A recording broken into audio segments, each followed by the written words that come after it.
Hello, all you freedom-loving people. President Trump held a cabinet meeting that covered the major topics. We'll also cover the latest in the crackdown on crime. There's major news about the COVID vaccine, and Lisa Cook responded to President Trump's laying her off. Okay, let's get into it. Today, President Trump delivered a televised cabinet meeting that lasted over 3 hours. The meeting covered a wide range of topics while each department head took turns highlighting their accomplishments. Secretary Rollins spoke about taking back the meaning of Labor Day weekend as we celebrate farmers and the hardworking people.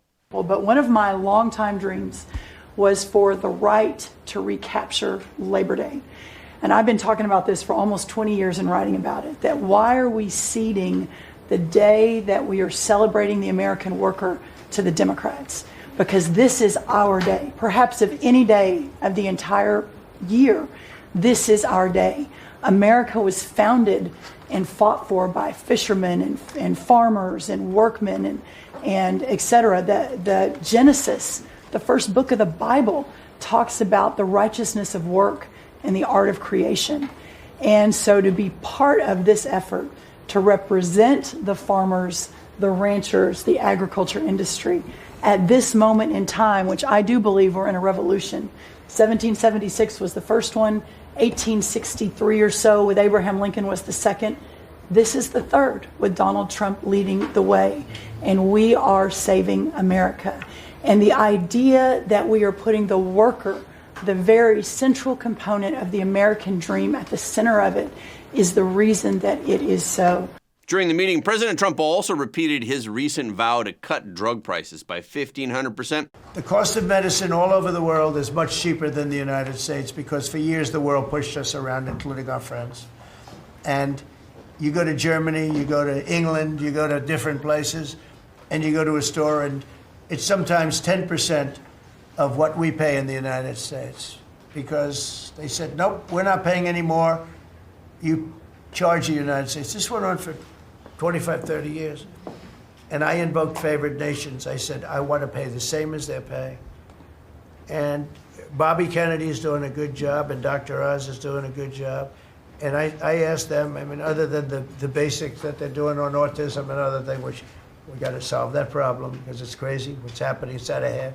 But this is the most important thing that can be done is favored nations, Bobby. And we're not talking about a 25% cut or a 50. We're talking about a 1,500% cut. Secretary of State Marco Rubio declared that the administration is now on the offense against organized drug cartels. Mr. President, first of all, everyone's made this comment already and needs to be echoed again. You were elected as the president of working Americans, and that's why this Labor Day is so meaningful. For me personally, this is the most meaningful Labor Day of my life as someone with 4 jobs. And so,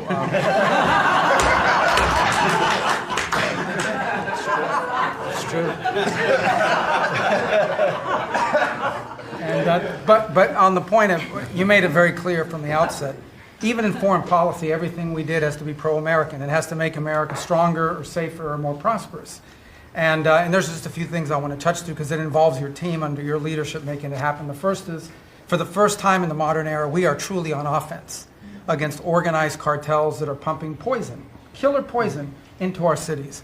And that's a team effort. It's Christie's team, it's Pete's team, it's Pam's team, and obviously it's under your leadership. And by the way, we're getting incredible economic international cooperation. Countries just in the last week, Ecuador, Paraguay, Guyana, Trinidad, today Argentina, all joining us or trying to be helpful in advancing this. And this just, one thing is we're going to stop drugs from coming in and we're having record seizures. But another thing is to build an international coalition against the scourge on the international stage. And Attorney General Pam Bondi celebrated a major victory that was scored yesterday. But yesterday, there was a big win. El Mayo pled guilty, and he was the co-founder of Sinaloa cartel with El Chapo. And there's even a Narcos Netflix series about these guys. Well, now we know the ending. He's going to die in an American prison. They are one of the worst, El Chapo and El Mayo, some of the worst narco traffickers in our world. And he will spend life in prison now. And that's so important because those guys and others throughout this country, throughout this world, have brought into our country drugs, cocaine, heroin, fentanyl, methamphetamines that's killing our kids. And we have to stop that. And that's what you've been doing not only in D.C., but around the country at your leadership. While discussing the crime crackdown operations in Washington, D.C. and the National Guard presence in the city, President Trump highlighted a personal crime report from the NTD News reporter Iris Tao. Tao, who is the White House correspondent for NTD News, had published her personal story last week and described how she was robbed at gunpoint and struck with a handgun outside her Washington apartment in January of 2023. Her story drew attention from multiple major media news outlets last week, many of which interviewed her. White House Press Secretary Caroline Leavitt also shared Tao's story on X, writing, "Every White House reporter knows Washington, D.C. has a serious crime problem, but few will admit it. Thank you for sharing your harrowing experience as a victim of crime. Everyone should read her story." And today, during the cabinet meeting, President Trump called on Tao while she was standing among the reporters as usual and asked her to share her story. So first of all, thank you, Mr. President. You want to listen to this? For having me here to share my story to the room and to the broader public. My name is Iris Tao. I'm a White House correspondent for NTD, the sister media of the Epoch Times. So more than 2 years ago, it was a Saturday morning in broad daylight. I was on my way to work, and a young man with a black ski mask pointed a gun at my face and threatened me to hand over my phone, my wallet, my laptop, and everything else. And when I refused, he used the butt of his handgun to strike me across the face, in the cheek, or what some people call pistol whip me, before running away. And that has deeply traumatized myself and my family. Ever since, I've never dared to walk in the street of DC at night, ever, and my family was extremely worried. So, Mr. President, thank you so much for what you're doing right now. Thank you, Iris, for being honest. Such incidents involve not just me, but also my family. If he had shot me, I could have died right there in the middle of nowhere without my families or my friends knowing at the age of back then, I think 23. Right. Just starting my career here in DC without even starting a family. But now I'm very blessed to have this opportunity. So you had a gun pointed at your head, and you probably figured that he's going to pull the trigger because these are animals that don't know what the hell. They couldn't care less. The pulling the trigger to him is a very minor event, and I'm sure he's done it before. So how did you? And you did refuse to give it, which would probably, maybe somebody would say that was not the right decision, right? But you refused. But I understand that. So and then he hit you real hard. Yes. It's really amazing that you weren't shot, though. I'm very blessed, and that's why having this opportunity to stand here to share my story today. One, I'm very grateful for God for allowing me to still survive to this day, but also to Mr. President. Thank you for now making DC safer. Thank you very much. For us, for our families, for my parents, on behalf of my parents, and now my baby on the way. Thank you so much.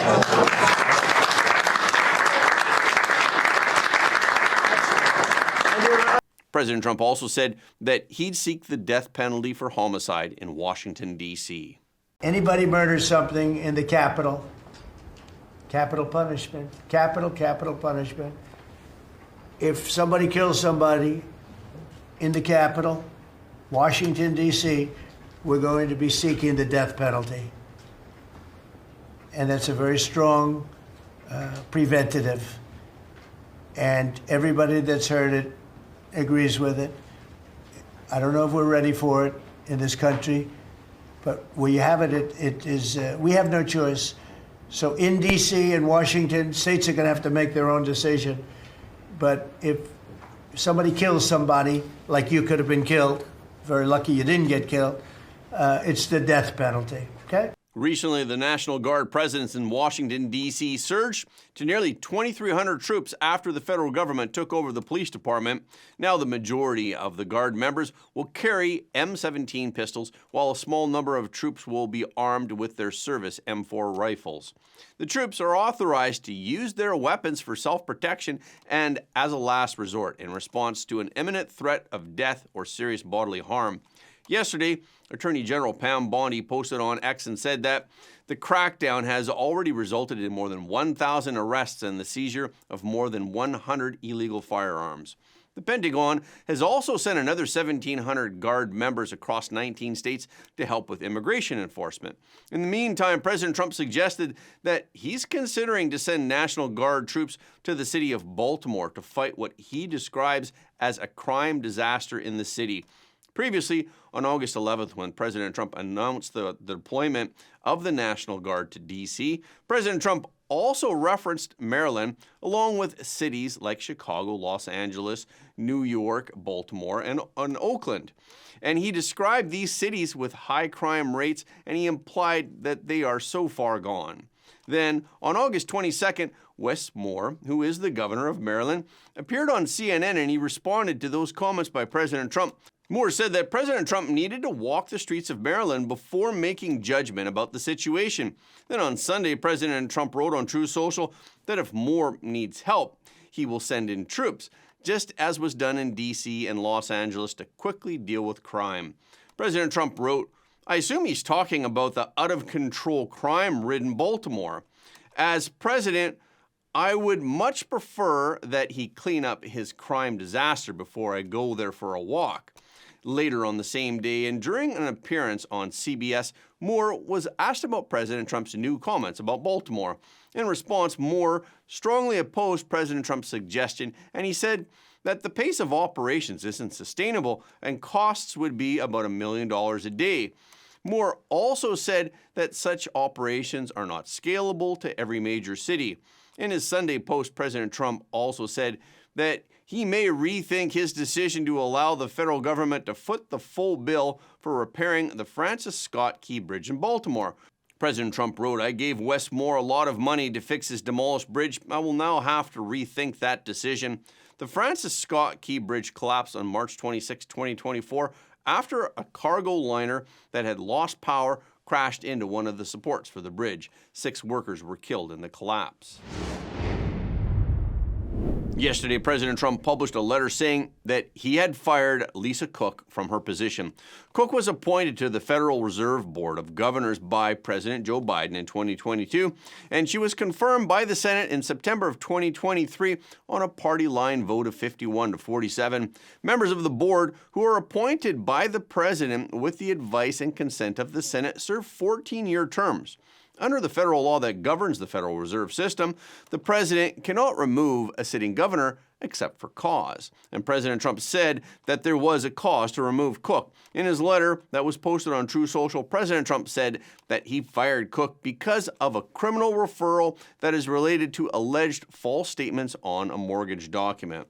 President Trump wrote, in light of your deceitful and potentially criminal conduct in a financial matter, the American people cannot, and I do not, have such confidence in your integrity. President Trump said, as set forth in the criminal referral dated August 15, 2025, from Mr. William J. Pulte, Director of the Federal Housing Finance Agency, to Ms. Pamela Bondi, Attorney General of the United States, there is sufficient reason to believe you may have made false statements on one or more mortgage agreements. President Trump explained further by saying, for example, as detailed in the criminal referral, you signed one document attesting that a property in Michigan would be your primary residence for the next year. 2 weeks later, you signed another document for a property in Georgia stating that it would be your primary residence for the next year. It is inconceivable that you were not aware of your first commitment when making the second. It's impossible that you intended to honor both. President Trump wrote that the Federal Reserve has a tremendous responsibility to set interest rates and regulate banks, and that Americans must have full confidence in the honesty of those who set policy and who oversee the Federal Reserve. And President Trump repeated the same views about her during the cabinet meeting. But no, she seems to have had an infraction, and she can't have an infraction, especially that infraction, because she's in charge of, if you think about it, mortgages, and we need people that are 100% above board, and it doesn't seem like she was. In response to President Trump's announcement, Cook said that she would not resign and that she would continue to carry out her duties. Cook said in a statement, President Trump purported to fire me for cause when no cause exists under the law and he has no authority to do so. Her lawyer, Abbe Lowell, also said that the demands made by President Trump lacked proper process, basis, or legal authority. Lowell added, "We will take whatever actions are needed to prevent this attempted illegal action." Lowell also said, "President Trump has no authority to remove Federal Reserve Governor Lisa Cook. We will be filing a lawsuit challenging this illegal action." President Trump has recently been focusing on Cook. On Friday, President Trump threatened her with termination if she did not resign. You're going to fire Lisa Cook, the Fed governor, over her Yeah, I'll mortgage fire her fraud? if she doesn't resign, yeah. What she did was bad, so I'll fire her if she doesn't resign.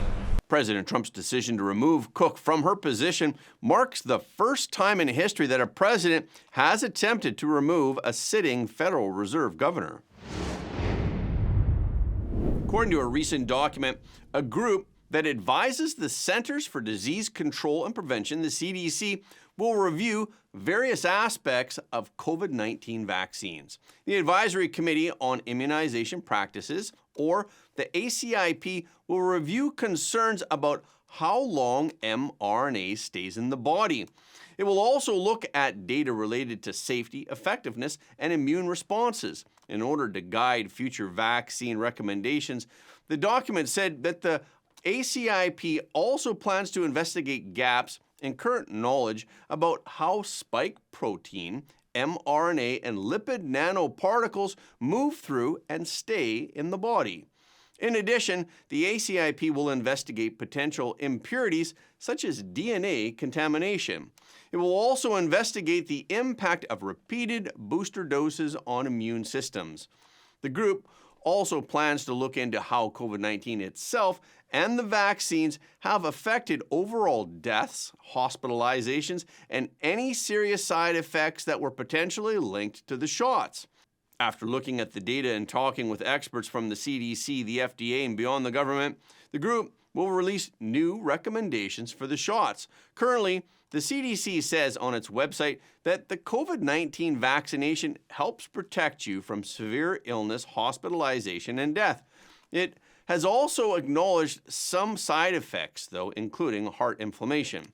Earlier this year, under orders from Health Secretary Robert F. Kennedy Jr., the CDC stopped recommending COVID-19 shots for healthy kids and pregnant women.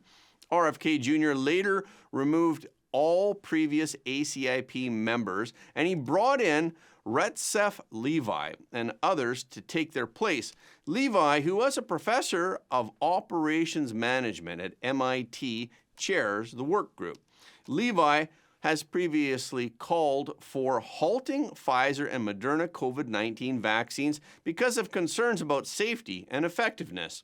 Another member of the ACIP is Dr. Robert Malone, who is known for his skepticism toward how U.S. public health officials handled COVID-19 during the pandemic. Recently, Dr. Malone said on his blog that establishing topics for the group to review was a sign of progress. ACIP member Dr. James Pagano will also serve on the working group. Other members of the group have not been disclosed, and Levi declined to name them. The next ACIP meeting is tentatively scheduled for August or September, and another meeting is scheduled for October 22nd and 23rd. Yesterday, YouTube warned that several Fox channels could be pulled from YouTube TV if no deal is reached by Wednesday.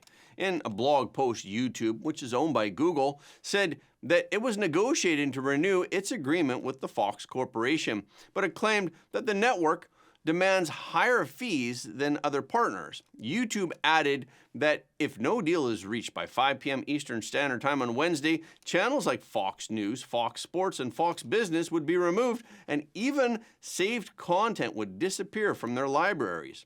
Today, Fox Corporation responded to the news saying that it is committed to a fair deal, but it accused Google of using its outsized power to push unfair terms. Fox Corporation has launched KeepFox.com to keep viewers updated on the negotiations. Yesterday, we discussed how stablecoins were created to facilitate cryptocurrency transactions. However, the inherent gray element of USDT makes it difficult for users to fully trust it. As a result, another group of people planned to create a legitimate, compliant, and trustworthy stablecoin. Thus, USDC was born. In 2018, Boston-based fintech company Circle and crypto giant Coinbase jointly created USDC. USDC seems to be a response to USDT. It was defined as a compliant digital dollar from the outset, and it does not intend to bypass banks, but rather to work with them. At the same time, Circle claims that each USDC is backed by $1 in cash or US short-term treasury bonds, and that it will commission a top accounting firm to audit its books on a monthly basis. Under this philosophy, Circle secured $110 million in financing from Goldman Sachs and $250 million in investment from IDG and Fidelity. Circle's CEO is Jeremy Allaire. He has over 20 years of experience in the technology and finance industries. He founded the Allaire Corporation in the 1990s. He also invented the web development tool Cold Fusion and sold it to Macromedia for $360 million. When he founded Circle in 2013, he set his sights on the future of digital payments. Today, he frequently appears before the U.S. Congress, actively calling for legislation on stablecoins and even leading Circle in applying for a banking license. President Trump also urged Congress in June to pass the Genius Act as soon as possible, which regulates stablecoins. We will discuss this bill later. Circle co-founder Sean Neville is the technical mastermind behind USDC. Although he has since stepped down from management, his technical design continues to underpin the stability of USDC. Circle's partner, Coinbase, is the most mainstream compliant and only publicly traded cryptocurrency exchange in the United States. Coinbase not only provides exchange support, but also collaborates with Circle to establish the Center Consortium and develop a transparent governance framework for USDC. Since 2022, Circle has also required BlackRock to manage USDC's cash and treasury reserves. Now let's take a look at the team behind USDT. The three founders of Tether stand in stark contrast to Circle's elite team.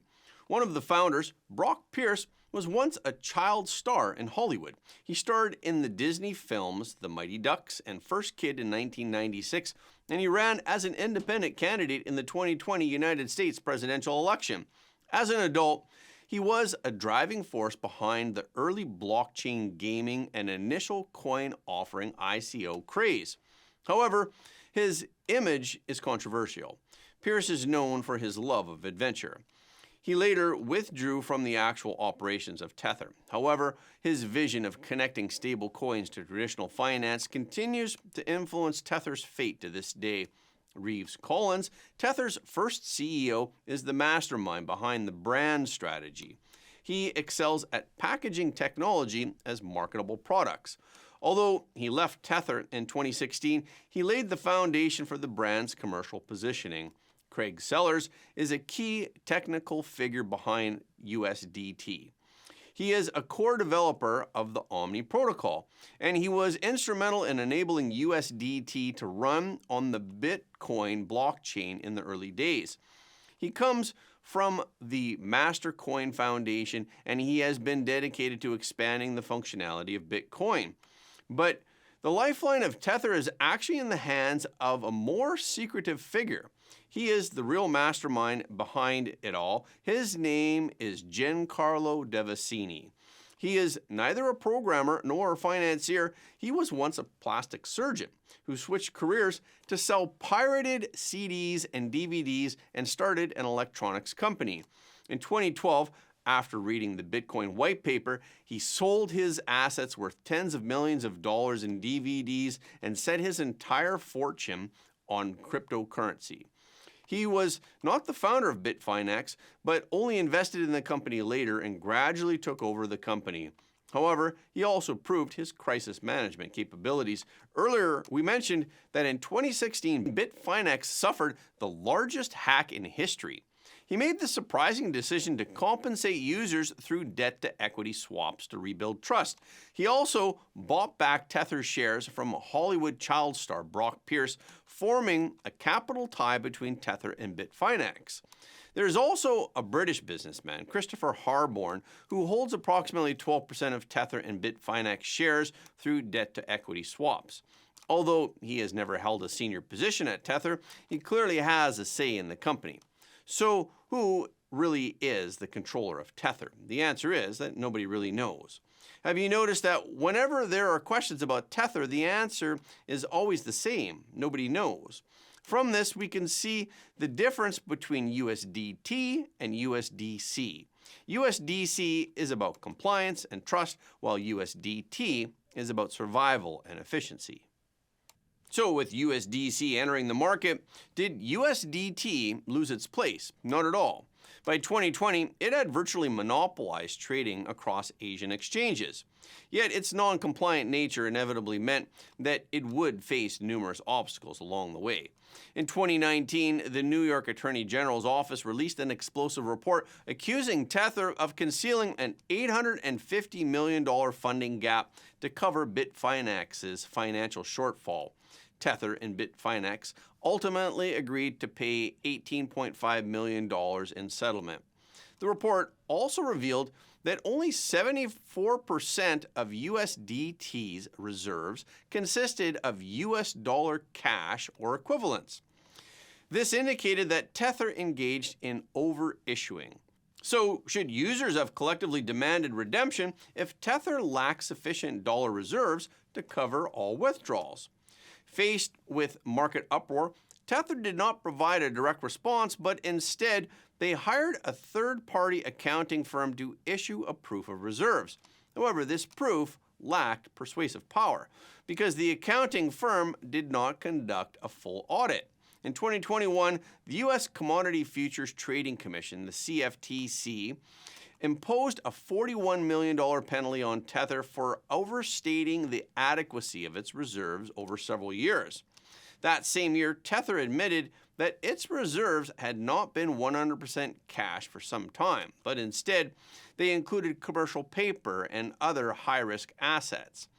They ultimately reached a settlement with the New York Attorney General's office paying $41 million in fines and being forced to commit to regularly disclosing their asset composition and enhancing transparency.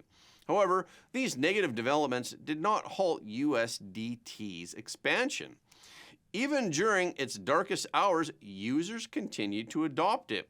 Exchanges kept listing it, and it remained widely circulated in the market. And from 2023 to 2024, USDT's market capitalization surpassed $100 billion, accounting for over 70% of the stablecoin market's trading volume. So why do people continue to use it despite their doubts? We will continue this tomorrow, and that's a wrap for this episode. Thank you so much for your support of Front Page. Please remember to leave a comment below the video. This is really helping us to be seen all around the world. The more people who watch Front Page, the more freedom-loving people the world will have. And please hit the like button and hit the notification bell after subscribing. And please share this video with your friends and family because everybody deserves to know the truth.